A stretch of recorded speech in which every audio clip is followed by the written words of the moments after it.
Bismillahirrahmanirrahim. Assalamualaikum warahmatullahi taala wabarakatuh. Innal hamdalillahi nahmaduhu wa nasta'inuhu wa nastaghfiruh wa na'udzu billahi min shururi anfusina wa min sayyiati a'malina. May yahdihillahu fala mudilla lahu wa may yudlilhu fala hadiya lahu.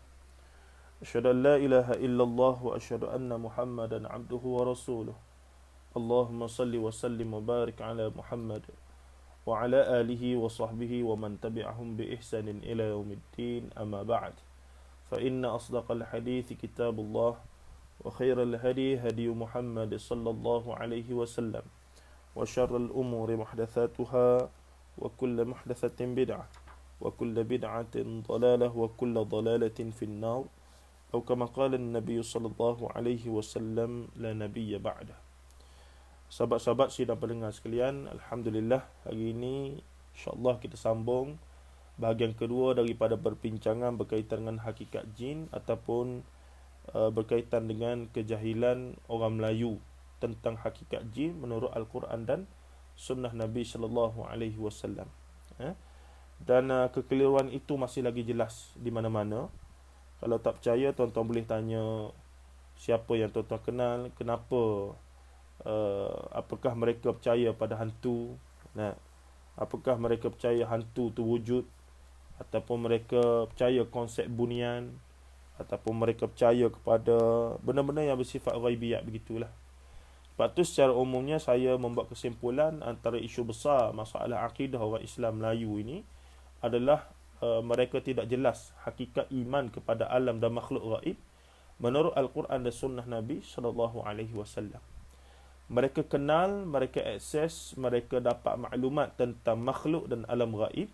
Yang pertama melalui apa yang diperturunkan secara lisan dan tulisan daripada tok nenek moyang. Dan yang kedua daripada golongan bomoh pawan dukun ataupun poyang dan seumpamanya. Mereka tidak terlebih dahulu, kalau contoh nak kenal jin itu, apa yang pencipta jin kata tentang jin sebagai contoh, iaitu apa yang Quran dan sunnah, iaitu apa yang Allah Ta'ala kata, apa yang Allah Ta'ala jelaskan melalui wahyu yang sepatutnya tentang hakikat jin dan seumpamanya. Sedangkan dalam Al-Quran ada surah Al-Jin yang secara jelas membahaskan secara khusus tentang hakikat Al-Jin itu. Sepatutnya kita bermula daripada situ. Kemudian kita pergi kepada apa yang Rasulullah sebut tentang jin. Sebab apa? Sebab Rasulullah adalah makhluk yang boleh melihat jin dalam rupa yang asal. Boleh melihat, dibuka hijab untuk melihat jin dan seumpamanya. Banyak hadis-hadis Nabi, walaupun tidak semua keadaan Rasulullah dibuka hijabnya, tapi Rasulullah antara makhluk Allah, manusia yang dapat melihat malaikat, jin dalam rupa yang asal. Bila kita baca satu kitab yang baguslah bagi saya, terjemahannya pun sudah ada, iaitu kitab Wiqayatul Insani Minal Jinn Wasyaitan, karya Syekh Wahid Abdul Salam Bali hafizahullah ta'ala. Kitab ni mengumpulkan semua perbincangan tentang Al-Quran dan Sunnah tentang hakikat jin. Tajuknya pun Wiqayatul Insani Minal Jinn Wasyaitan, perlindungan insan daripada jin dan syaitan. Jadi fokus kitab tersebut adalah, dan bila kita baca ternyata banyak perkara yang kita dengar ataupun kita pegang tentang jin sebelum ini sebenarnya tidak tepat. Sebagaimana yang Quran dan Sunnah sebutkan, berbeza sama sekali.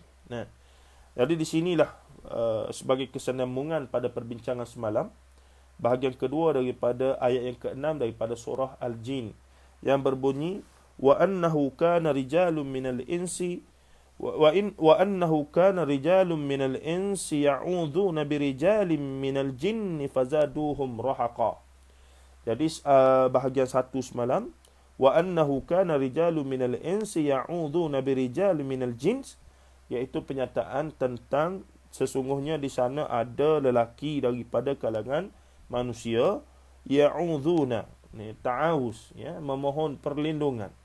Padahal Al-Quran menggunakan istilah ta'awuz hanya kepada Allah Azza wa Jal. Tapi dalam kisah ni disebutkan ada lelaki daripada kalangan manusia telah memohon pertolongan yang sepatutnya hanya minta kepada Allah, tapi mereka telah minta daripada rijalim minal jin, daripada lelaki-lelaki daripada kalangan jin. Ini menunjukkan juga jin ni ada jantan betina. Antara dalilnya lagi, jin ni ada jantan betina bila kita doa yang diajarkan oleh Rasulullah bila masuk tandas. Allahumma inni a'udzubika Allahumma inni a'udzubika minal khubuthi wal khaba'ith. Khubus, khaba'ith, jin jantan, jin betina antara namanya. Ini menunjukkan tentang hakikat tersebut. Baik, semalam kita bacalah Hamka sebut ataupun hurai tafsirkan bahagian pertama daripada ayat ini, wa annahu kana rijalun minal insi ya'udzuuna birijalin minal jins. Tapi hari ini kita nak habiskan perbincangan sehingga setakat yang kita mampu. Saya berhenti awal sikit hari ini tuan-tuan. Pukul 9 ada satu lagi sesi dengan satu NGO. Jadi saya minta berhenti awal sikit untuk buat bacaan ataupun buat persediaan awal lah, insya-Allah. Baik, hari ini kita akan baca apa ulasan Hamka tentang fazaduhum rahaqa, yang diterjemahkan Hamka sebagai maka mereka itu telah menjadikan mereka menyombong kacau balau. Yakni mereka di situ lelaki daripada kalangan manusia telah menyebabkan lelaki daripada bangsa jin itu menjadi lebih sombong, lebih jahat, lebih angkuh. Kenapa? Kerana kita minta tolong dia, bukan minta tolong pada Allah. Di sini ada masalah lah. Apa dia masalah? Kerana pada asalnya dalam suratul Fatihah kita membaca iyyaka na'budu wa iyyaka nasta'inu. Hanya kepadamu sahaja ya Allah kami ibadahkan diri kami, dan tak lengkap bahagian kedua. Bahagian pertama itu iaitu na'budu hanya lengkap bila nasta'inu juga hanya pada Allah. Tapi masalah sekarang na'budu, orang Melayu tak ada masalah, saya sebut dah. Na'budu mereka faham sungguh mesti hanya kepada Allah Azza wa Jal. Tapi bila masuk nasta'inu, mereka tidak direct kepada Allah Azza wa Jal. Mereka pergi kepada wasilah-wasilah yang wasilah itu tidak syar'i. Kalau wasilah jumpa doktor apa semua itu tak apa. Itu satu wasilah yang dituntut bahkan. Ini wasilah-wasilah yang tidak syar'i, yakni pergi jumpa bomoh, pawan, dukun, percaya pada tangkal mangkal, sial majal yang menggunakan khidmat jin iblis dan seumpamanya, na'udzubillah min dzalik. Itu yang maksudnya kita ada isu ketidakfahaman. Sedangkan na'budu hanya sempurna bila nasta'inu juga mutlak kepada Allah dan menggunakan wasilah-wasilah yang diradai, yakni syar'i. Apabila na'budu kepada Allah tapi nasta'inu tidak kepada Allah, di sini ada masalah, tidak sempurna. Tidak sempurna tuan-tuan. Yakni akidah tauhid kita, isbat dan nafi kita pun tidak sempurna. Kita mengisbatkan ketunggalan Allah, ketauhidan Allah, kemahasucian zat Allah, tapi dalam masa yang sama kita buat perkara yang merosakkan ketauhidan, kesucian dan juga keagungan zat Allah Azza wa Jalla. Dan inilah berlaku pada akidah Syiah, pada akidah syirik yang lain. Walaupun mereka percaya Allah itu Rabbil Alamin, tapi dalam masa yang sama dia letakkan Allah itu ada anak, Uzair ibn Allah, ataupun dia kata Al-Masih ibn Allah. Sedangkan surah Al-Ikhlas kita bincang dah tempoh hari, surah akidah asas orang awal yang paling sempurna sekali. Disebutkan lam yalid wa lam yulad wa lam yakul lahu kufuwan ahad. Jadi itulah puzzle-puzzle yang sepatutnya kita cantum-cantumkan dalam perbincangan tentang masalah ghaibiyah ini. Bermula daripada hakikat ghaibnya Allah itu, wajib iman kepada hakikat ghaibnya Allah, kemudian pada makhluk-makhluknya yang lain. Baik. Tapi masalah jin ni sebab dia mengakar. Sebelum Islam hari pun semalam ada sahabat bincang dalam status Facebook saya pun panjang perbincangan. Orang Melayu ni dia minat sungguh bab jin. Tak tahulah kenapa ya. Dia minat, dia rasa dekat, dia rasa akrab, dia rasa salah satu benda yang menarik untuk diberi perhatian. Satu-satu elemen yang memang wujud dalam dalam kita katakan dalam kehidupan alam Nusantara kita ini adalah tentang jin. Perlu diingatkan jin itu adalah kalimah Arab. Al-jan min marijin min nar, disebutkan wa khalaqal jana min marijin min nar, dan dijadikan jin itu daripada min marijin min nar, iaitu julat api yang inilah julat api yang tinggi dia punya itu tu. Maka kejadian asal jin itu dan iblis dalam suratul Kahfi disebutkan salah satu daripada bangsa jin. Itu kita kena jelas bahawa jin ni satu bangsa yang memang wujud sebelum wujudnya bangsa manusia, bangsa apa nama bashar, jin, dan jin yang paling jahat sekali iblis laknatullahi alaih, yang pernah satu masa hebat dan alim dan seumpamanya. Namun aba wastakbar wa kana minal kafirin, tapi dia takbur dan tidak mahu termasuk daripada kalangan orang kafir. Akhirnya sebab apa? Usjudu li Adam fasajadu illa iblis. Tidak mahu iblis, yakni tak nak sujud kepada Nabi Adam AS. Ujian pada dia yang dia tak lepas untuk lalui itu. Baik. Di sinilah orang Melayu kita tak faham, tak kenal dan tidak pernah cuba, bukan semualah, sebahagian besarnya bahkan tidak pernah cuba untuk nak faham jin melalui kalam pencipta jin, iaitu Allah Azza wa Jal. Sepatutnya makhluk gaib, alam gaib kita akses melalui hanya Al-Quran dan hadis-hadis sahih Nabi SAW. Itulah sumber utama untuk kita mengenali macam-macam mana pun. Kalimah jin itu tidak pernah diketahui oleh orang Melayu sehingga ada pengaruh orang Arab mari di sini. Ada dua kemungkinan. Sama ada orang Arab yang datang sebelum datangnya Islam, yakni sebelum Masihi lagi sudah menggunakan kalimah jin, dan setengahnya menggunakan kalimah hantu dan seumpamanya, al-ghaul ataupun ghul ataupun al-ghaul disebutkan begitu ya. Jadi kalimah jin ni memang disebut dalam Quran, cuma ada dua kemungkinan. Adakah orang Arab jahiliyah telah guna kalimah jin untuk merujuk pada jin itu, sebab adalah konteks lain dia ada guna kalimah al-ghaul dalam hadis riwayat Muslim dan Abu Daud disebutkan orang Arab menggunakan kalimah al-ghaul ataupun ghul untuk menunjukkan pada hantu, konsep hantu itu. Ada gangguan, ada orang yang menyesatkan dia dengan pandang pasir dan seumpamanya. Jadi ataupun kemungkinan kedua, kalimah jin itu hanya dikenali oleh orang Arab, orang Melayu setelah pengaruh orang Arab selepas kedatangan Islam. Sebab itulah sebelum Islam mari, sebelum Arab punya pengaruh sampai ke alam Melayu kita ini, maka makhluk gaib ataupun makhluk halus yang diyakini wujud dan dia ada kesan pada hidup manusia tu, Hamka sebut dalam tafsir semalam apa dia? Sampai dia sebut nama Kelantan dan Terengganu. Allah terkejut kita tuan-tuan. Buya Hamka sebut tentang Kelantan dan Terengganu. Kita baca sikitlah untuk tidak lost perbincangan ya. Saya takut tuan-tuan lost perbincangan semalam. Hamka sebut apa dia? Nama yang digunakan antaranya apa dia? Dalam istilah kita, sebab sebelum Islam itu pengaruhnya Hindu-Buddha. Maka bila Hindu-Buddha ni, segala benda-benda yang berbentuk tidak nampak tapi diyakini ada kuasa itu, antaranya mereka letaklah nama apa dia? Dewa, Dewi, Peri, Mambang. Mambang tu ada sungguh. Saya selalu ulang, bila mari Mambang ni, macam-macam mana pun kita teringat kepada apa dia? Dialog pendekar Mustar dengan pendekar Bujang Lapuk. Bila mana berlakunya hujan, Sudin salah siram pokok bunga tu, jatuh atas kepala pendekar Mustar. Pendekar Mustar pun kata, Ani, angkat kain di jemuran. Hari sudah hujan.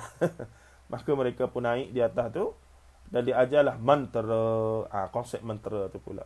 Nah, apa diajarkan? Hei mambang tanah, mambang laut, mambang angin, mambang api. Mambang berasal dari gunung si Mambang. Berdampinglah denganku, wahai si Mambang. Nah, ya macam-macam lah. Lepas tu boleh tengok sendirilah. Tapi nak katanya, kita duk ingatkan si penulis lirik itu duk cipta lah. Dia cipta ataupun dia reka kalimah Mambang itu. Rupa-rupanya dalam kebudayaan ataupun dalam konteks pemikiran kepercayaan orang Melayu lama, kalimah Mambang ni benar-benar wujud, melambangkan ruh ataupun semangat spirit kita panggil. Nah, Mambang ataupun dia panggil lagi begu, hantu, orang Sibunia dan lain-lain. Begitulah. Maksudnya mereka dah ada keyakinan di sebalik alam zahir ni ada satu alam yang tidak nampak dan ada makhluk di sana. Dan kemudian timbulnya konsep ni sebelum timbul agama lagi lah, zaman animisme, dinamisme itu. Mulalah muncul konsep bahawa di sebalik segala makhluk ni, sungai, pisang, pokok kelapa, pokok rambutan, pokok durian, harimau, singa, tak kira lah apa-apa pun, semua diyakini ada dia punya mambang, ada dia punya semangat, ada dia punya penjaga dan seumpamanya. Maka proses kita dah cerita semalam panjang lebar ya. Tapi nak katanya itu asal usul mulanya konsep tersebut. Sebelum mari lagi konsep dewa-dewi Hindu Buddha, sebelum mari lagi konsep daripada sebelum mari lagi daripada konsepnya tentang tentang jin dan seumpamanya itu. Itu perlu kita jelaskan ya. Dan perbincangan ini ataupun asal usul kepercayaan yang begitu panjang ini terheret sama bila Islam mari pun, dan ini juga dijelaskan oleh pengkaji-pengkaji masalah akidah di alam Melayu. Antara yang Profesor Emeritus Datuk Zakaria Setapa, antaranya HOK Rahmat Haji Omar, HOK Rahmat dalam akidah, Ancaman Akidah Nusantara, terbitan DBP, menyebutkan antara sebabnya bila Islam mari lewat, akidah tauhid Islam mari lewat di alam Melayu, orang Melayu terlebih dahulu berpengalaman dengan agama Hindu, Buddha, animisme, dinamisme. Menariknya lagi, walaupun dia terima Islam secara total, rukun Islam, rukun imannya, nak melaksanakan hududnya apa semua, tapi menariknya mereka tak tinggal yang menjadi tradisi dan pengaruh bercampur sinkretisme, dia panggil sinkretism, antara budaya, agama, amalan dulu tu, dia tak buang habis licin. Dia jadi bergabung satu tempat, satu keadaan. Bahkan dia berevolusi, dia berasimilasi, mengadaptasi, dan akhirnya mantra-mantra, ritual-ritual yang pelik-pelik apa semua yang berkaitan dengan duk puja-puji iblis, syaitan apa semua itu begini tu, jadi nampak Islami dah. Mulalah bomo-bomo pun dari dulu ni, kalau pergi rumah Tok Bomo, kita tahu ni Tok Bomo, pawan dukun. Pakaian dia dengan tengkoraknya, dengan bakal kemenyannya apa semua, tapi mutakhir ataupun dia berevolusi, Tok Bomo pun dah jadi macam ustaz dah. Yang ruqyah syariah cerita lain. Ini yang memang bomo pure ni. Pure punya bomo pun sudah berevolusi. Dia tahu kalau nak cari makan untuk market ni lebih luas, dia kena tunjukkan dia pun adalah sebahagian daripada orang institusi agama. Bahkan lebih advance lagi, iblis punya kerja ni, dia mix around. Maksudnya, memang dia belajar ruqyah syariah, tapi nak bagi jadi lebih power, dia campur pula yang bomo apa semua. Itu kena tanya sahabat-sahabat kita. Saya pun bertanya ramai sahabat-sahabat kita yang bidang mu'allij, dia panggil ni, yang raqi ni. Kita tanya apa semua, memang dia akui berlakunya pencampuran tersebut. Dan minta maaf sebut, antara bidang yang mudah tergelincir, ni mereka sebut ni kepada kita ya. Bila kita tanya tu, mereka sebut antara bidang yang mudah tergelincir, digoda iblis, setan apa semua ni, kalau tak kuat sungguh, adalah bidang ruqyah syariah ni lah, mu'allij ni ya. Godaan dunianya, godaan seksualnya, macam-macam lah. Nak jadi jahat, nak jadi baik. Maksudnya sebab dia begitu sekali benda berkaitan benda gaib. Jadi dia boleh manipulasi benda tu dengan begitu luar biasa sekali untuk kepentingan dasar umpamanya. Wallahu taala alam. Semoga Allah taala jaga kita daripada perkara tersebut. Baik. Saya nak baca semulalah dari awal dengan laju, awal ayat ke-6, bagaimana Hamka mengulasnya. Dan menariknya semalam saya dah sebut, hari ini nak ulang balik, iaitu bagaimana tiba-tiba Hamka sebut tentang Terengganu dan Kelantan dalam menghuraikan ataupun mentafsirkan ayat yang ke-6 daripada surah Al-Jin ini. Yang berbunyi apa dia surah ayatnya? Yang berbunyi wa annahu kana rijalun minal insi ya'udzuuna birijalin minal jinni fazaduhum rahaqa. Maksudnya, dan sesungguhnya adalah laki-laki dari kalangan manusia memperlindungkan diri kepada beberapa laki-laki dari kalangan jin, maka mereka itu telah menjadikan mereka menyombong kacau balau. Itu terjemahan literal daripada Hamka, ataupun terjemahan ringkas sayanya. Dan sesungguhnya di sana ada laki-laki di kalangan manusia telah memohon perlindungan daripada laki-laki daripada kalangan jin, fazaduhum rahaqa, maka itu menyebabkan mereka lebih sombong, takabur dan seumpamanya lah. Dan Sahibus Samahah, mufti wilayah Mantan, pejabat dia, mengeluarkan 2 tulisan. Satu dalam Afkar, satu dalam Irsyadul Fatwa, yang berkesimpulan bahawasanya memohon pertolongan jin dalam urusan, memohon pertolongan jin dalam berubat ataupun dalam urusan apa-apa, asasnya adalah haram. Walaupun ada ulama berpendapat dibolehkan, diharuskan memohon pertolongan pada benda-benda yang ma'ruf, tapi hakikatnya berdasarkan dalil-dalil termasuklah ayat ni dan seumpamanya, maka ia berkesimpulan bahawa asas hukum memohon ataupun meminta pertolongan jin, dan tak sebutkan jin Islam ke, jin kafir ke, asalkan minta pertolongan jin. Apatah lagi untuk perkara yang tidak baik, nombor ekornya, untuk pergi santau orangnya, sihirnya apa semua yang dibuat oleh ahli sihir apa semua tu adalah dikira sebagai semuanya adalah haram. Adalah haram. Nampak tuan-tuan. Bahkan pihak pejabat mufti wilayah juga pernah mengeluarkan, saya tak pasti irsyadul fatwa ke apa, orang tanya hukum bedah batin yang menggunakan khidmat jin, iaitu bedah batin. Dah masyhur. Dah memang setengahnya memang jadi sungguh tuan-tuan. Dan jadi itu tidak jadi hujah bahawa ia patuh syariat. Kalaulah jadi tapi kaedahnya tetap guna ilmu hitam, tetaplah dosa besar dan haram di situ. Maka kesimpulannya juga Sahibus Samahah ataupun pejabat mufti wilayah mengeluarkan hukum untuk bedah batin apa semua ni juga adalah haram. Haram dalam arti kata tidak syar'i lah. Kalau buat dapat dosa besar, kena taubat. Wal'iyadzubillah min dzalik. Semoga Allah Taala tidak uji kita dengan ujian-ujian yang bersabit dengan penyakit yang menyebabkan kita banyak masalah dengan perkara tersebut. Semoga Allah Taala jaga kita. Baik. Baik, kita tengok tafsiran pangkal ayat yang ke-6. Dan sesungguhnya ada laki-laki dari kalangan manusia memperlindungkan diri kepada beberapa lelaki daripada kalangan jin. Kata Buya Hamka, surah ini seluruhnya mengakui bahawa jin itu memang ada. Dari sejak zaman jahiliyah lagi, orang sudah percaya akan adanya jin katanya. Orang Arab jahiliyah ada kepercayaan bahawa di lekak-lekuk tempat yang seram, di bukit, di gunung, di lembah, ada jin-jin penguasa. Ataupun lebih tepat sebenarnya mereka percaya hantu. Kalimahnya al-ghaul ataupun al-ghul. Dia tak guna kalimah jin. Dan ini ada dalam hadis Nabi SAW lah. La ghaula. Bila orang Arab, bila Islam ni, orang Arab ni dia ada tradisi percaya pada hantu ni bila mereka mengembara di padang pasir. Jadi bila mengembara di padang pasir ni apa berlaku? Mereka di mata mereka ditunjuk fata morgana sehingga menyebabkan mereka sesak di padang pasir. Macam kita masuk hutan, kalau orang Melayu ni konteknya dalam hutan tak keluar-keluar 3-4 hari tu. Disorok dah. Ada sungguh lah tuan-tuan, bukan tak ada. Tapi dia bukan hantu ke bunian ke apa, jin lah. Masalah kita ni yang kita namakan bunian, hantu adalah hakikatnya jin belaka lah.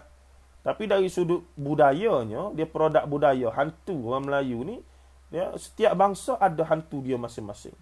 Orang Melayu ada hantu dia, orang Cina ada hantu dia, orang India ada hantu dia. Tak bergaduh tuan-tuan, hantu-hantu ni. Masing-masing akan kacau bangsa masing-masing. Ini menarik juga. Begitulah juga hantu daripada Indonesia tak pernah mari, tak ada pasport kalau ke mana, wallahu alam, tak pernah mari kacau orang di Semenanjung. Sebaliknya hantu di Semenanjung tak pernah pula pergi cari ataupun kacau manusia-manusia di belah sana, ataupun di belah Sabah Sarawak dan seumpamanya, ataupun di belah Eropah. Masing-masing ada hantu masing-masing. Yang hakikat sebenarnya jin iblis belaka. Itu kita kena faham lah. Jin iblis belaka. Sebab tu dalam Islam tidak ada konsep hantu. Dalam Islam tidak ada konsep hantu. Yang ada konsep hantu ni orang Melayu yang terpengaruh dengan agama Hindu dan Buddha. Kerana agama Hindu Buddha adalah agama yang sungguh percaya pada hantu. Iaitu roh orang mati yang tak tenang, yang tidak boleh pergi nirvana, yang tidak boleh hidup semula reincarnation, maka jadi hantu. Hantu panjang, hantu pendek, hantu galah. Ada belaka. Dan ini adalah kitab suci. Apa nama, Purana lah, Veda lah, apa semua tu ada duk cerita pasal hantu. Sahabat kita Ustaz Ahmad Ikram daripada MRM, multiracial, apa nama, reverted Muslim itu, duduk bincang perkara-perkara begini dan kita ambil istifadah yang banyak daripada kajian mereka tentang kefahaman hantu dalam bangsa-bangsa ini. Jadi lebih tepat di sini sepatutnya bukan kepercayaan pada jin tapi hantu. Dia Hamka barangkali dia ambil secara umum lah. Baik. Dan apa berlaku? Ataupun jin, ataupun kepercayaan jin itu dalam arti kata dalam bentuk hantu. Itu maksud dia. Baik. Masalahnya lagi apa berlaku? Orang Arab ni dia percaya begitu. Bila percaya begitu, apa berlaku? Dalam kitab Syawai Abdul Salam Bali hafizahullah, dia nukilkan satu kenyataan bahawa jin-jin ni sebenar takut pada manusia. Dia tahu dia tak mampu buat apa-apa pada manusia. Walaupun dia ada kelebihan iaitu boleh tengok manusia, tapi manusia tak boleh tengok dia. Sebenarnya itu advantage. Sebab dia bila dia tengok kita, dia lari jin ni. Kita tak nampak dia, kita tak lari. Nah, sehinggalah dia berupa menggunakan sihir apa semua untuk berupa as-su'ala, iaitu ahli sihir daripada kalangan jin. Dulu saya berpegang tidak orang yang dok kata boleh tengok hantu apa semua ni, saya kata tak halusinasi dia seumpama. Tapi bila kita baca lebih sikit, rupa-rupanya ada keberangkalian yang besar, tuan-tuan. Iaitu golongan yang sakit, lemah semangat apa semua ni dapat diambil kesempatan oleh jin untuk mereka praktikkan sihir mereka, iaitu as-su'ala. Kata Imam Nawawi rahimahullah, as-su'ala ni tukang sihir, tok bomo, tok bating, tok karut daripada bangsa jin yang ada ilmu hitam yang dia boleh kacau manusia. Nampak tu? Jadi macam kita ada tok bomo, pawang dukun, ahli sihir apa semua, maka jin ni pun ada begitu. Yang itulah yang menyebabkan ada orang boleh nampak, dia boleh menjelma, dia boleh mari kacau apa semua tu, kerana dia ni dalam kategori ahli sihir yang boleh kacau, ataupun ahli sihir yang boleh kacau manusia yang lemah yang boleh dia kacau itu. Wal'idzubillah min dzalik hadza. Jadi bila Islam mari, Islam ajar. Orang tua dulu, termasuk orang Arab, termasuklah tok nenek moyang kita, bila berhadapan dengan situasi ini, apa mereka buat? Dia pergi puja pula kawan tu. Contoh satu tempat ni kerah, haunted. Dia pergi puja pula tok nenek moyang ni, pulut kuning, yang golek apa semua, minta jangan kacau kami, dah gitu gini. Jadi itulah tadi mereka menjadi fazaduhum rahaqa, jadi lebih sombong, lebih rasa lebih hebat, lebih besar diri apa semua tu. Sedangkan pada asalnya dia takut pada kita. Sepatutnya bila Islam mari, Islam ajar, lalu tempat-tempat yang dikatakan ada benda-benda begitu, apa kita buat? Kita buat apa dia? Allahu la ilaha illa huwal hayyul qayyum, la ta'khudhuhu sinatun wa la ila akhir. Sebab apa? Sebab i'tiqad kita, mereka juga makhluk Allah yang tak boleh buat apa-apa selagi mana Allah Ta'ala lindungi kita. Itu i'tiqad akidah kita bersabit dengan makhluk-makhluk yang namanya jin apa semua. Itu sepatutnya. Nah, jadi diajarkan kita baca ayatul kursinya, rumah baru, tak nak bagi jin iblis ni duduk baca suratul Baqarah. Ni bukan Yasin.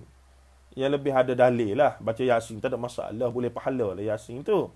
Cumanya, fadilat yang khusus berdasarkan dalil yang kuat. Rumah yang mahu tidak ada, tak nak ada gangguan apa semua ni, adalah baca suratul Baqarah. Surah Baqarah ni panjang lah, 2 juzuk lebih. Yasin sekali baca. Tapi pada dalilnya begitu, disebutkan suratul Baqarah. Dan kita sendiri pun nak masuk rumah, bismillah, baca a'udzubillah, baca bismillah, bagi salam. Ini antara perlindungan kita tak bagi golongan ini, golongan jin ni ambil advantage pada kita. Menyusup masuk bersama kita. Nah, jadi bila nak masuk tanda baca Allahumma inni a'udzubika minal khubuthi wal khaba'ith, itu semualah. Bila nak tidur baca 3 qul huwallahnya, qul a'udzu mu'awwizatain, 2 surah perlindungan itu. Itu semua adalah ajaran sunnah Rasulullah SAW, tidak lain untuk melindungi kita daripada makhluk yang tak nampak ni. Dan itu semua kita kena yakin mesti berlaku, sebab mereka tak boleh buat apa-apa selagi mana Allah Ta'ala jaga kita. Itu i'tiqad kita Islam, bukannya pergi minta tolong itu. Tapi orang Melayu lain, dia buat dua-dua. Yang baca ayat kursi pun dia buat, yang baca 3 qul pun dia buat, yang baca surah Baqarah apa semua dia buat, belakang pagar rumah. Tapi lah masa yang sama dia pergi juga bagi pulut kuning, ayam golek apa semua tu. Ini kita kata keliru ni. Isbat tanpa nafi. Itulah realitinya. Yang mesti kita fahamkan masyarakat, tak boleh begitu. Sebab dia ada lagi perasaan tak boleh jin ni, mereka ni kita kena ni lah, jangan bagi dia marah. Itu jahiliyah punya pemikiran. Arab jahiliyah, Melayu jahiliyah dulu punya pemikiran tentang jin hantu ni. Dan itu kita tak boleh. Bila berdasarkan Quran dengan sunnah, mereka adalah jauh lebih tidak hebat berbanding kita. Kita ahsanul khaliqin, sebaik-baik yang diciptakan. Dalam surah At-Tin, wat-tin waz-zaitun wa turi sinin wa hadzal baladil amin, laqad khalaqnal insana fi ahsani taqwim.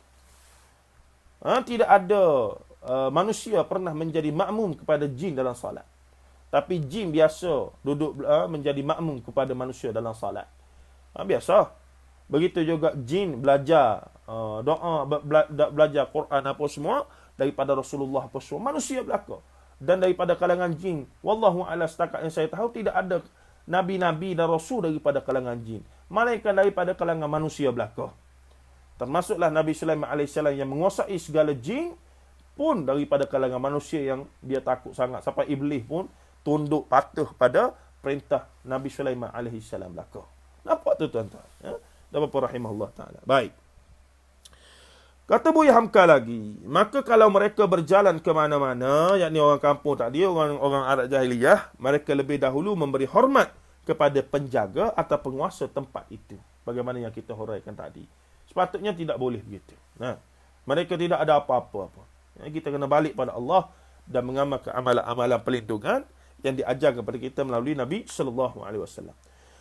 Kata Buya Hamka lagi, kepercayaan ini pun merata rupanya di mana-mana. Pada suku-suku bangsa kita di Indonesia, Melayu dan Jawa juga ada kepercayaan akan jin-jin itu. Ataupun hantu-hantu. Dia sekalilah kalau alam Melayu dia jadi gitu. Berbagai namanya pada istilah kita. Dewa, dewi, peri, mambang, begu, hantu, orang sibunian dan lain-lain dan sebagainya. Bangsa kita pun memuja dan memanggil mereka, meminta hindarkan dari bala. Setiap tahun nelayan di laut utara Pulau Jawa, bahkan sampai hari ini mungkin ada lagi, menghantar sajen ataupun sajian berbentuk kepala kerbau ke tengah-tengah laut untuk menghormati jin penguasa laut. Ini pun bila berlaku tsunami apa semua itu, ternyata ada lagi panggil Tok Bomo, Dok Puja Patah, apa semua buat ritual begitu-begini, sembelih ayam hitam di tepi pantai apa semua ada tuan-tuan. Allahu Akbar. Allahu musta'an. Na'udzubillahi min dzalik. Kita minta Allah Ta'ala jauh kita daripada kepercayaan benda-benda khurafat, tahyul, bid'ah begitu. Zaman ni tahun 2020 ni ada lagi kepercayaan terhadap ritual. Cuma alhamdulillah kita di tanah Melayu ni Semenanjung berbanding Sabah Sarawak, berbanding dengan Indonesia, kita di Semenanjung tanah Melayu ni banyak sangat dah perubahan daripada dulu. Paling tidak sekarang mandi safar tak ada. Cuba dihidupkan atas nama budaya apa semua, tapi tak dapat sambutan, alhamdulillah. Cuma saya sebut semalam satu benda yang mungkin sensitif, tapi saya cuba nak cari jawapan. Iaitu yang kita tahu setakat pembacaan saya, mungkin juga kecenderungan saya dalam membaca dan apa semua, saya mendapati yang keras melawan isu-isu begini secara konsisten dan juga secara adalah kaum muda. Dan kaum muda yang juga dicop sebagai Wahabi lah. Walah dia lain. Wahabi itu Muhammad Ibn Abdul Wahab, Syekh Muhammad Abdul Wahab rahimahullah ta'ala, gerakan dakwah di. Tapi dalam konteks ada sama dia. Iaitu anti taklid buta, anti bid'ah, anti khurafat, tahyu apa semua tu. Ada sama. Tapi gerakannya akhir jadi gerakan politik yang berbeza dengan gerakan pembaharuan reformisme di alam Melayu yang banyak pengaruhnya daripada tiga serangkai, iaitu Syekh Jamaluddin Al-Afghani, Muhammad Abduh dan Rashid Ridha melalui majalah yang mereka lahirkan, iaitu Al-Manar, yang akhirnya melahirkan Al-Imam. Syekh Sayyid Al-Hadinya, Syekh Tahir Jalaluddin dan seumpamanya. Mereka belajar Mekah dengan ulama-ulama tradisional di sana, bahkan Syekh Ahmad Khatib Minangkabawi. Tapi kemudian pengaruh pembaharuan pemikiran anti taklid buta, anti taklid mazhab secara khusus, secara ketat dan seumpamanya, anti khurafat, tahyul, percampuran. Kalau di Indonesia ada kejawennya, ada priainya, ada Islam sontoloyonya, macam-macam lah istilah, dan pembahagiannya, itu yang mereka lawan. Sebab mereka nak bawa Islam murni, Islam yang sebagaimana zaman Rasulullah, dia sudah akidah dan ibadah. Itu jelas dia punya mukfaqah dan matlamat itu. Jadi dalam konteks tanah Melayu, pembacaan saya mengisyaratkan yang tegah, yang kuat, yang fokus menentang benda-benda begini adalah ulama-ulama kaum muda reformis ini, yang dinamakan Wahabi apa semua ni. Dan kesannya adalah alhamdulillah, benda-benda begitu sudah banyak tidak ada. Walaupun sebahagiannya masih ada kecil-kecil, tapi banyak yang sudah tidak ada. Dan saya tertanya-tanya, bagaimanakah sikap para ulama tradisional ketika itu, ulama-ulama pondok dan seumpamanya. Adakah mereka meraihkan, dan setengah keadaan dilihat mereka lah yang leading ritual-ritual tersebut, ataupun mereka tegur juga, semua kita tak jumpa lah sebab kita tak fokus pembacaan kita lembab itu. Itu menyebabkan saya, insya-Allah saya akan tanya sahabat-sahabat saya mengkaji mengkaji pemikiran ulama ulama tradisional, aliran tradisional pondok apa semua ni, yang lebih cenderung pada akidah Asy'ariyah dan seumpama. Insya-Allah kita akan tanya. Wacana ilmiah perlu tentang perkara ini, bukan kita nak hukum tapi nak memahami fenomena-fenomena itu. Nah, sebagai orang yang cenderung pada konsep kajian sosiologis, saya sosial sejarah, saya lebih suka melihat kita bukan nak jatuh hukum tapi nak memahami kenapa berlaku begitu, kesannya begitu dan seumpamanya. Nah, yang saya nampak sebab pembacaan terhad kita, kaum muda lah, reformis inilah, kaum tajdid dan islah inilah yang konsisten dan keras dalam bab itu. Dan kesannya, alhamdulillah, banyak dah pembaharuan atau banyak dah pembasmian dilakukan. Tapi sikap ulama-ulama tradisional ketika itu macam mana? Dan ini hanya boleh diketahui dengan kita menelaah kitab-kitab mereka.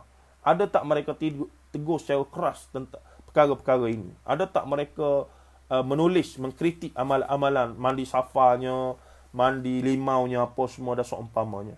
Jampi serapah begitu begini, pemujaan ataupun isu-isu tentang ritual-ritual tentang pertabalan dan seumpamanya, ada tak mereka tegur dan mereka kritik ataupun mereka ulah dalam karya-karya mereka? Itu memerlukan satu analisis yang agak detail sebenarnya secara menyeluruh dan seumpamanya. Insya-Allah saya akan terus bertanya dan belajar dengan sahabat-sahabat yang mengkaji khusus dalam bidang tersebut. Baik. Sebab tu bagi saya tak ada masalah kita pilih aliran mana pun, tuan-tuan, kecenderungan. Saya ada sikap saya sendiri. Tapi untuk bergaduh, untuk berbalah apa semua tu, kita jenis tak minat. Melainkan kita nak belajar dan memahami, dan juga yang mana baik kita nak ambil. Selagi mana dia tidak cross the border, syariat apa semua menyebabkan bid'ah, menyebabkan syirik pada Allah dan seumpama, selagi mana boleh ambil manfaat, insya-Allah kita akan ambil manfaat dan seumpama. Baik. Kemudiannya Hamka sebut lagi, demikian pula di pantai timur semenanjung tanah Melayu. Dan dia buat dalam kurungan Kelantan dan Terengganu. Di sinilah terkejut saya, terkejut beruk tuan-tuan. Allah. Maka sebesar-besar semenanjung tanah Melayu, lebih kurang ada berapa negeri? Sampai ke Singapura ada 12. Begitu tak? Makanya perkara ini yang melekat di minda Hamka untuk dia masuk dalam tafsir dia. Bermaksud perkara itu memang benar-benar mendasar dan kuat di belah-belah pantai timur semenanjung kita ni, Terengganu, Kelantan, hatta sebenarnya sampai hari ini pun. Saya berani kata apa hari ini pun. Tok Imam, Tok Lebar, Tok Siak, orang surau, orang masjid, orang parti Islam ke, parti bukan Islam ke, bila mari satu-satu hajat, bila mari satu-satu perkara yang dia nak, tanpa segan silu, tanpa rasa takut, tanpa rasa risau, tanpa rasa syak wasangka, untuk dia jumpa bomoh pawan dukun adalah benda biasa. Na'udzubillah bizalik. Sebab dia rasa benda tu pertama untuk berubat, yang kedua itu satu bentuk ikhtiar yang dibenarkan oleh agama. Benarkah begitu? Ya, kalau kita pergi jumpa orang yang patuh syariah punya cara, okeylah. Masalah yang pergi jumpa ni memang bomoh sungguh ni, bomoh mandrum punya ni. Kawan tu semaya pun tidak. Jemaah surah masjid sekalipun tidak. Bahkan lafaz-lafaz jampi serapuh yang digunakan bercampur bahasa Siamnya, bahasa Jawanya. Dia pun baca Fatihah pun tak erti. Tak betul lagi. Wala coling. Nah, Raja Bomoh tu, teropong tu. Allah, kalau kita dengar dia baca, dia istighfar, dia zikir. Apa benda dia baca, kita tak tahu. Tapi mendapat sambutan. Dipercayai dia punya bakat, dia punya kuasa tu. Allahu Akbar. Miskin kita, tuan-tuan. Di mana akidah kita? Di mana akidah tauhid kita boleh percaya benar-benar mengarut lagu tu? La haula wala quwwata illa billah. Tapi di belah-belah Kelantan masih kuat lagi. Saya akui sebagai orang Kelantan, kita melihat bukan orang lain lah, orang dekat-dekat sekeliling kita sahaja. Kuat. Semayang bel tak tinggal. Puasa ni Allahu Akbar, puasa sunat lagi, umrah lagi pergi dah. Umrah pergi balik hari. Nak katanya. Nah, tapi minat benda-benda lagu tu. Bagi dia tu salah satu benda yang agama bagi, agama redha. Jadi, ada macam mana dengan pengajian kita selama ni? Berapa ramai tok guru, ustaz-ustaz di surau masjid apa semua tu, adakah tidak berjaya melahirkan orang yang faham? Sebab itulah dalam bab ni saya berterima kasih. Kita pernah berterima kasih pada gerakan kaum muda. Ataupun kaedah-kaedah pengajian yang lebih cenderung pada manhajus salaf. Kerana mereka bila bahas bab ni jelas. Akidah tauhid lawannya syirik. Syirik tu apa? Begini. Jadi menyebabkan orang mengaji sungguh rububiyah, uluhiyah, asma wa sifat, dia jelas sungguh. Tauhid lawannya syirik. Iman lawannya kufur. Sunnah lawannya bid'ah. Kita tidak akan kenal siang tanpa kita kenal malam. Kita kena kenal juga malam. Barulah kita faham hakikat siang itu apa. Itu adalah sunnatullah. Tiba-tiba pengajian kita duk suruh kenal Allah saja. Allah ni begini, Allah begini, Allah begini, Allah begini. Benda yang mensyirikkan Allah kita tak mengaji langsung. Sebab apa? Sebab rasa tak patut bincang. Nanti orang tuduh kita suka blame orang, suka syirikkan orang apa semua begitu begini. Ini satu pendekatan metod yang salah dalam kita mendidik masyarakat, tuan-tuan, dalam masalah akidah. Mesti kita fahamkan syirik itu apa untuk mencapai kesempurnaan faham kepada tauhid. Itu kaedah dia macam-macam mana pun. Tuan-tuan dan puan rahimahullah ta'ala. Baik. Kata hamka lagi mantra dukun-dukun di kampung saya di waktu masih kecil terdengar memanggil. Nan dibigak, nan dibigau, nan disaraja tua. Nan di puncak Singgalan, nan di puncak Merapi dan sebagainya, nan sebagainya.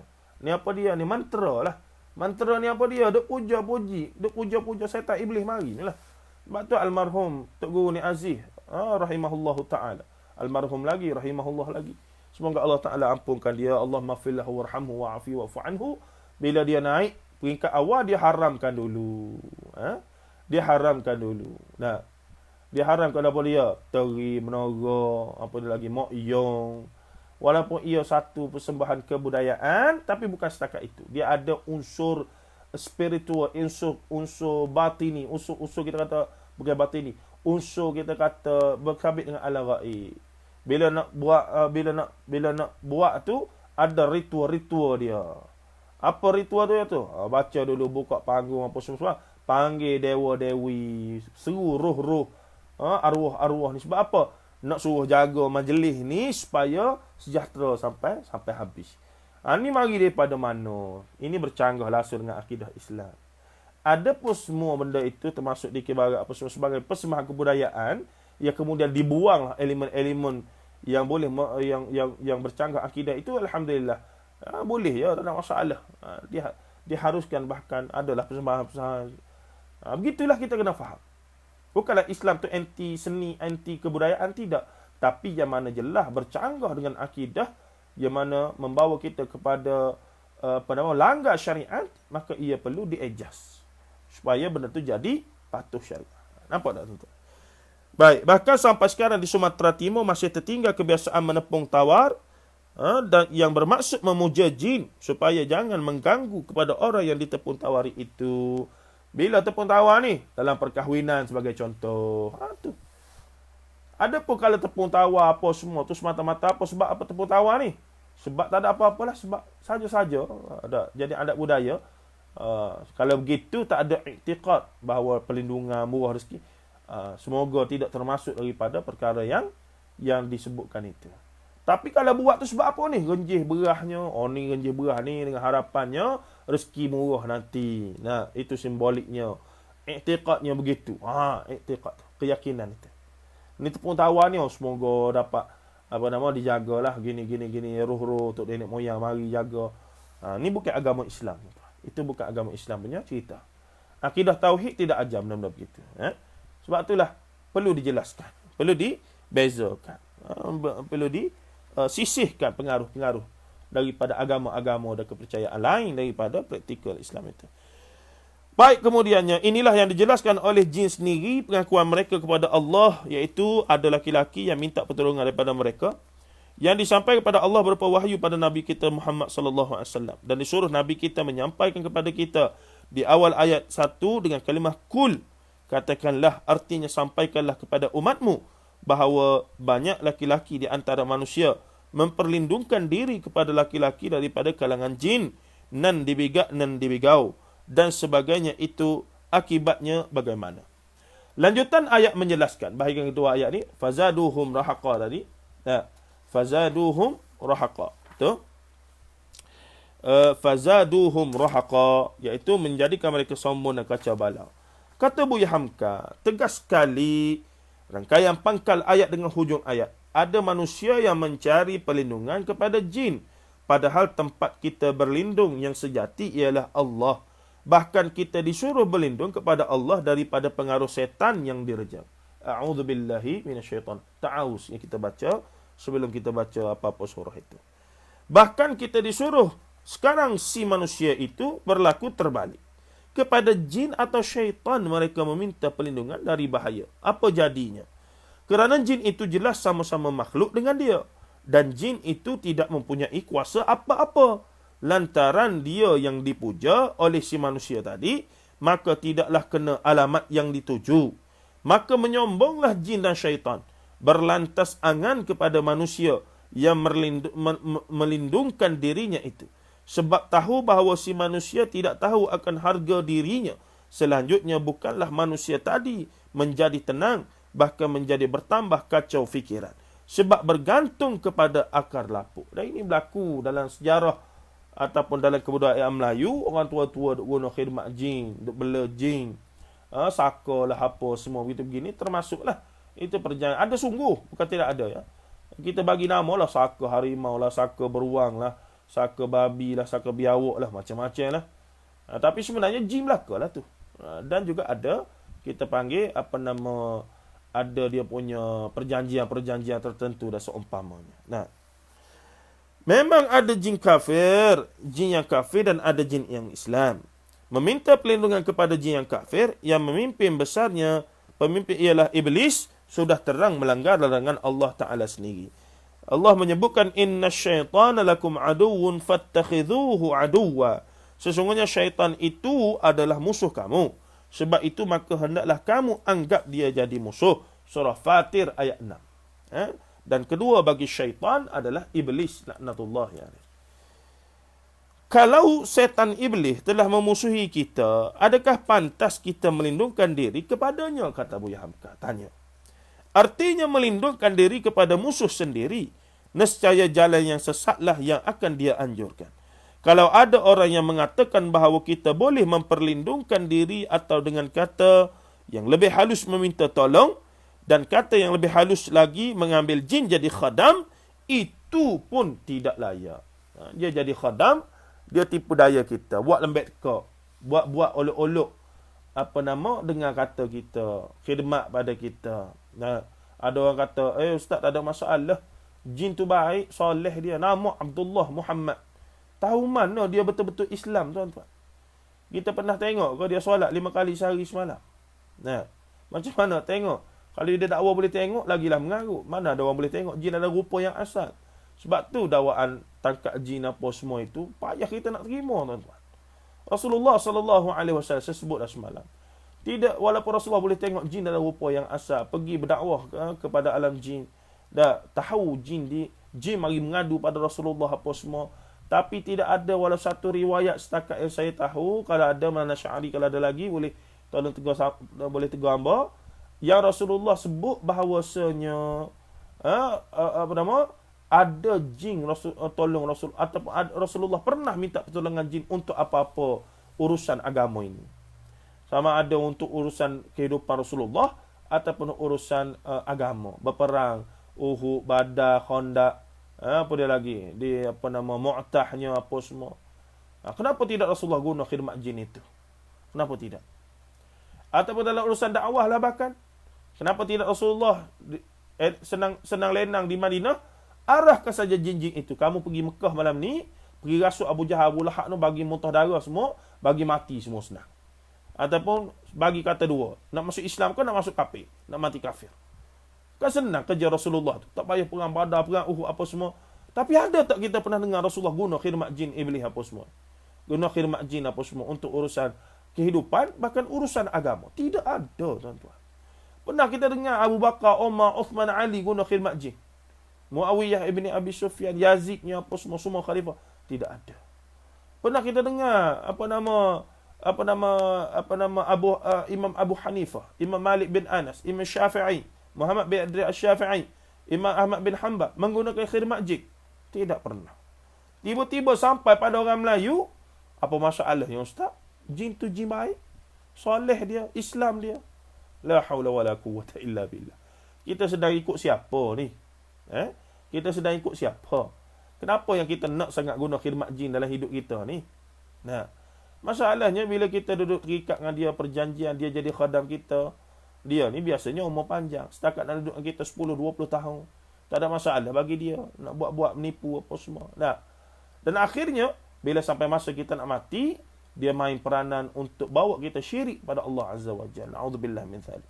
Dan takdir Allah, kalau mati itu tidak dapat hidayah daripada Allah, Allah Ta'ala tak jaga. Allahumma ya muqallibal qulub tsabbit qalbi ala dini wa ala ta'atik itu. Maka mati kita zahir Islam, dikhawatiri sebenarnya hakikatnya kita mati kufur kepada Allah Azza wa Jalla. Kenapa? Kerana terikut dengan da'yah iblis, da'yah jin ketika mana kita sudah nazak apa semua tu.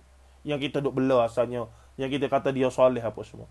Sebab kalau jin tu jin Islam yang baik sungguh, dia tidak akan ada urusan dengan manusia.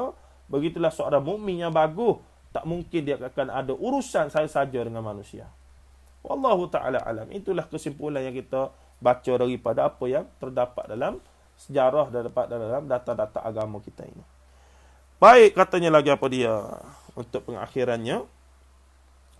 Di dalam Al-Quran Allah menjelaskan bahawa Allah memuliakan anak Adam, mengangkatnya tinggi di darat dan di laut, dan memberinya rezeki dengan yang baik-baik, dan melebihkan anak Adam dari kebanyakan isi alam ini. Sebagaimana disebut dalam surah Al-Isra ayat 7. Boleh tengok sendiri ya. Dan Allah menyatakan bahawa yang Allah menjadikan khalifahnya di muka bumi adalah manusia, bukan jin, bahkan bukan malaikat.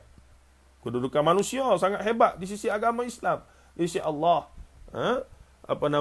Khairil anam, Rasulullah lah khairil anam. Ahsanil khaliqin, dan seumpamanya itu. Suatu riwayat daripada Ibnu Abbas menyatakan bahawa jin yang Islam, jika berjumpa dengan manusia yang Muslim, jin itulah yang segan dan lari. Kalau salat, jinlah yang jadi makmum di belakang bukan manusia. Dan dijelaskan pula bahawa jin itu sangatlah segan kepada manusia, baik jin yang kafir atau jin yang Islam. Oleh sebab itu adalah amat janggal kalau manusia yang melindungkan diri kepada jin, tentu saja kacau kalaulah manusia kerana berkalang ketumpuan yang lebih tinggi martabatnya merendahkan diri kepada yang lebih rendah.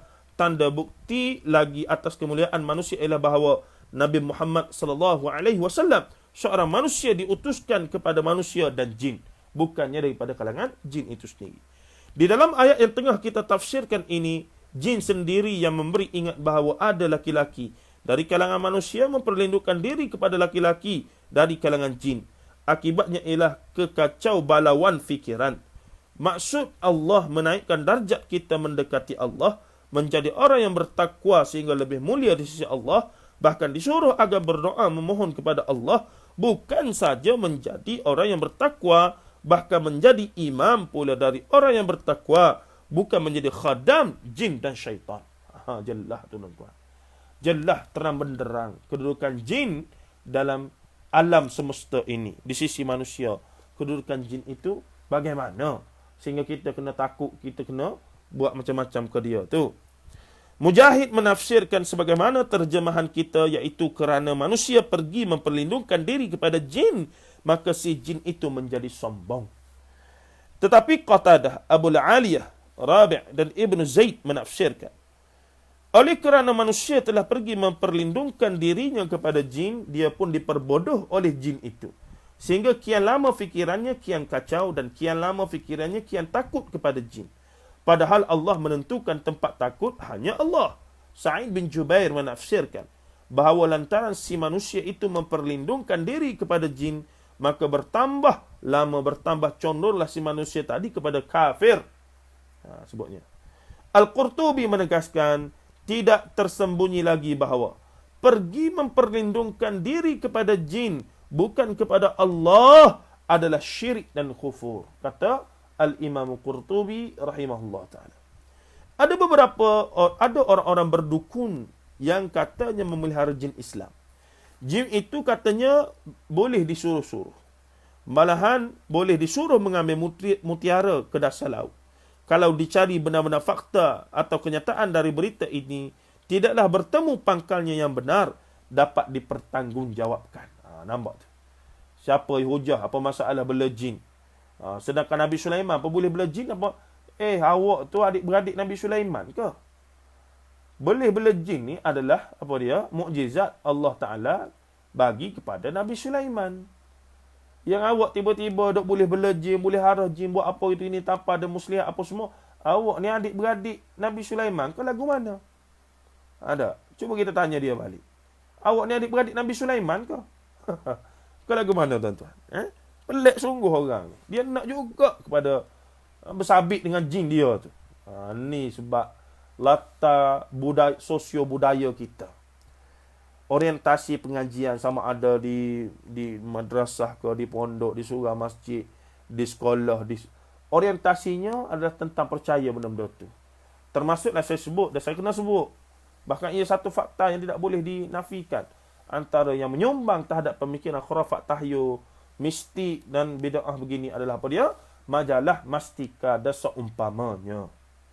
Majalah Mastika, berapa ramai orang Melayu terpengaruh dengan majalah Mastika dalam bab memahami urusan gaib berkaitan jin iblis ini, berkaitan dengan gangguan hantu apa semua ni. Kita boleh buat kajian akademik tentang perkara tersebut untuk buktikan. Kalau boleh, tak ada masalah. Nah, baik, kita nak sudah ni sikit lagi. Saya kata nak berhenti awal ya, tapi dah apalah, sikit lagi saya ambil. Kena rehat sebentar, nak baca untuk baca dah semalam sikit, tapi nak kemas lagi poin-poin yang nak dibincang pada pukul 9 insya-Allah. Tidak juga mustahil bahawa ada jin itu disuruh Allah berkhidmat kepada manusia, tetapi itu hanya kemungkinan saja. Yang terang beralasan baik dari Al-Quran ataupun hadis-hadis Nabi ialah bahawa malaikat boleh disuruh Allah mengawal manusia kerana teguhnya imannya. Lihat surah Fussilat ayat 30. Daripada Abu Hurairah radhiyallahu anhu, Nabi sallallahu alaihi wasallam bersabda, "Idza qala al-imamu sami'allahu liman hamidah, faqulu Allahumma rabbana lakal hamdu, fa inna man wafaqa qawluhu qawla al-malaikati ghufira lahu ma taqaddama min dhanbih." Maksudnya daripada Abu Hurairah radhiyallahu anhu, daripada Nabi sallallahu alaihi wasallam berkata Nabi sallallahu alaihi wasallam, apabila imam telah mengatakan sami'allahu liman hamidah,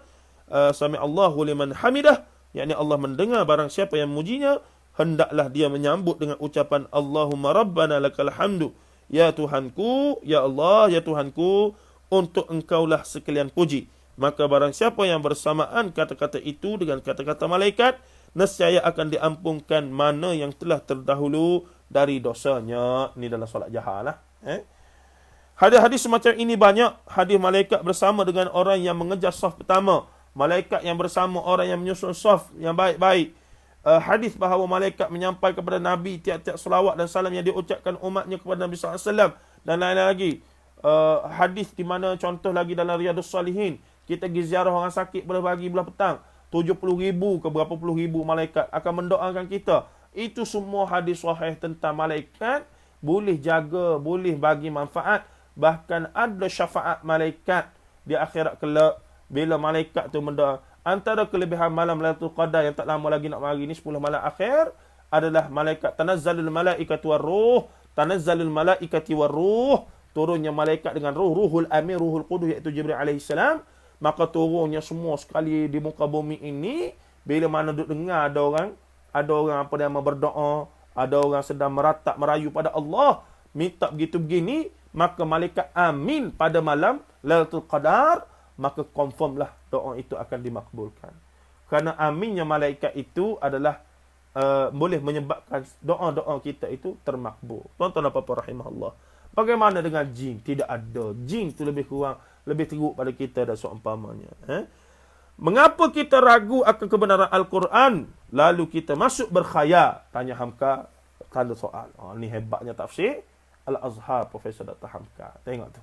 Kita baca begitu pun hurai sikit-sikit, dia berasa sangat dekat dengan kita di alam Melayu ini. Tuan-tuan dan puan-puan rahimahullah, secara khulasahnya, saya bertegahkan sungguh-sungguh antara isu akidah asas, dan ini bukan isu manhaj salaf, manhaj khalaf, perdebatan antara Asy'ariyah, Maturidi, ahli kalam, semua tidak. Ini adalah asas bagi akidah tauhid. Isu ataupun krisis yang bersabit dengan dasar usul fil aqidah, iaitu kepercayaan orang awam Melayu Islam terhadap hakikat jin iblis ataupun hakikat terhadap perkara-perkara gaib tidak bertunjangkan kepada Al-Quran dan sunnah Nabi SAW. Mereka duduk dapat maklumat contamination setelah 1400 tahun lebih Islam ini, berapa banyak kecelaruan. Walaupun kita baca Quran, baca hadis, tapi benda-benda ghaibiyat itu tidak kita mutlak pegang sumbernya daripada Al-Quran dan hadis Nabi sallallahu alaihi wasallam. Sedangkan al-usul fil aqidati ahli sunnati wal jamaah adalah perkara-perkara ghaibiyat sam'iyat mesti hanya mari daripada Al-Quran dan hadis sahih. Hatta hadis dhaif tidak diterima dalam urusan akidah yang bersifat dengan perkara ghaibiyat sam'iyat ini. Itu asah al-aslul usul fil aqidah. Tapi tak jelasnya di sini menyebabkan tu percaya pada karamah tu, karamah ni terbang sana, terbang sini. Sebab itu metodnya tak faham. Benda pelik-pelik, benda gaib, benda ajaib yang tidak ada sandar daripada Quran dan sunnah yang jelas, maka kita kena query. Duk cerita tok wali sana, tok wali sini, boleh percaya apa semua tu, sebab itulah tak jelas. Benda tu metod ataupun kaedah kita terima, maklumat itu tidak jelas. Kenapa kita boleh terima? Sebab disangka dah benda tu benda agama, orangnya cerita pula. Maka riwayat-riwayat itu terus berkembang dalam masyarakat kita dan merosakkan sebahagian daripada pemikiran. Tuan-tuan boleh tengok satu video. Minta maaf saya sebut. Sekumpulan yang disebutkan sekumpulan ni lah, kelompok tertentu ini, dalam satu majlis dia ajar apa dia? Dia ajar zikir untuk tolak kematian. La haula wala quwwata illa billah. Ajaran-ajaran pelik, zikir-zikir yang pelik-pelik, dengan i'tiqad dan juga dengan kaifiat yang pelik-pelik, yang tidak pernah dijumpai dalam Riyadhus Shalihinnya, yang tidak pernah dijumpai dalam mana-mana kitab al-azkar, yang tidak pernah dijumpai dalam mana-mana kitab fadailul a'mal, tapi ia diajar. Kalau ada pun kaifiatnya ditambah-tambah, diubah-ubah, fadilatnya dicipta-cipta dan seumpamanya, untuk nak tarik perhatian, untuk nak panggil orang kepada dia, untuk nak tengok dia ni amalan dia tu hebat, wallahu alam. Tapi itu semua akhirnya menyebabkan manusia mengarut dalam beragama. Manusia jadi tidak jelas agama itu membawa kepada apa sebenarnya. Dan ini yang mesti kita tentang, mesti kita jelaskan pada masyarakat di luar sana. Wallahu taala alam. Itulah sekadar sikit perkongsian saya, dan ini kita habis dah sesi ni. InsyaAllah kita fikir pula apa topik lagi yang nak diangkat dan dibincangkan dalam perspektif Profesor Dr. Hamka melalui tafsir dia ni, insyaAllah. Tuan-tuan dan puan-puan rahimahullah, saya berhenti situ dulu. Terima kasih banyak. Tengoklah macam mana esok kita bersiaran lagi dengan topik-topik baru, perbincangan mencongkelkan, mengangkat pemikiran Buya Hamka. Sebagaimana kita lama duk rujuk ulama-ulama Arab, ulama India, why not kita angkat juga ulama pemikiran, ulama kita yang lebih memahami masalah, lebih memahami latar budaya sosial, sampai sebut nama Kelantan, Terengganu. Bila nak bincang pasal ritual pelik-pelik, potong kepala lembu apa semua ni. Ini menunjukkan Buya Hamka memahami, dan maksudnya betul-betul bila menafsirkan Al-Quran itu dah arti kata nak menyelesaikan masalah tempatan. Bila kita rujuk pada ulama-ulama Arab, ya banyak manfaat, tapi dia tidak semolim, sedetail, sejelas bagaimana Buya Hamka dan ulama-ulama Nusantara lain hebat dalam menjawab dan menghuraikan persoalan umat itu. Sallallahu alaihi wasallam Muhammad wa ala alihi wa sahbihi ajma'in. Tuan-tuan yang ada masa, insya-Allah bulan pukul 9 kita akan bincang lagi di page saya, iaitu berkaitan dengan satu topik. Saya bagi tajuknya, bagaimana Hamka membela wanita. Tadabbur ayat ke-34 daripada surah An-Nisa. Ar-rijal qawwamun 'ala an-nisa, insya-Allah. Sallallahu alaihi wasallam Muhammad wa ala alihi wa sahbihi ajma'in. Walhamdulillahi rabbil alamin. Assalamualaikum warahmatullahi taala wabarakatuh.